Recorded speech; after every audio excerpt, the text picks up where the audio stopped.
Rocket League has been around for a decade now, either under the name of Rocket League or Super Acrobatic Rocket-Powered Battle Cars, which name is just too long, and has amassed over 80 million players playing monthly. And people either play it just because of the insane grind it takes to become good, or just to try and climb the rank ladders on all of the competitive game modes.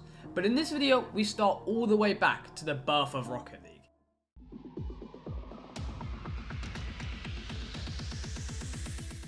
Psyonix, a game studio that was created in 2000, that was founded by Dave Hagewood, which back then made a few good games like Monster Madness and a little game called SARP BC. And this was the first Rocket League game, which took the cast from Halo, Dave's favourite game at the time, and football together to make a game. And well, the game wasn't the best, but it was pretty good for a game of that era. But the game name barely fit on the PlayStation Store. Main gameplay wise though, the graphics compared to today is kind of awful, but back then was pretty good. The movement was also pretty bad as well, but at least it had some good ideas, and people liked the game. And even some pros that you may know started on SARP BC, like Chronovi and Fireburner. And this game then built the foundations for the future game Rocket League to be even better than it was before. Speaking of the new Rocket League, Psyonix thought our players deserve a better experience, so they decided to create Rocket League with a smaller name that fit on the front page. And well, this game was a huge improvement, because this game was created using the updated version of Unreal Engine 3, which made the game feel a lot better, and the physics actually felt smoother than playing on the original. They then released the first trailer of the game on October 2014, and I mean, looking at this compared to now, you must be thinking, this don't even look that good. But compared to SARP BC, it was a absolutely ton better. The game's premise was still the exact same as well. However, they got rid of the mini-games bit that was on the old SARP BC. But instead of mini-games, Rocket League had its own training area, where players could go and practice anything that they wanted to. Plus, the customization was actually pretty good in my opinion, and some of the old favourite cars like the Octane and Scarab returned.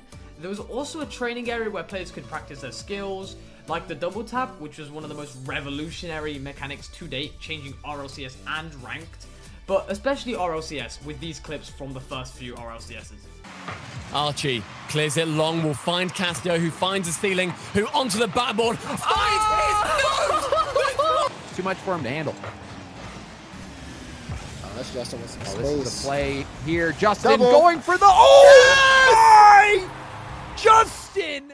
Then we skip ahead to 2019 Rocket League, when Epic Games had acquired Psyonix.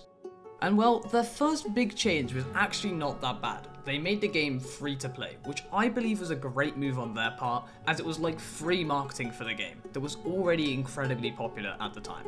And the big issue with this though is that they removed it from Steam to give it to Epic Games' store. And well, after that there wasn't many big updates. Obviously the events kept on happening, and well, we had the Halloween event and even the Christmas event still happening, but until 2023, last year, when Epic decided to remove trading because they wanted more money?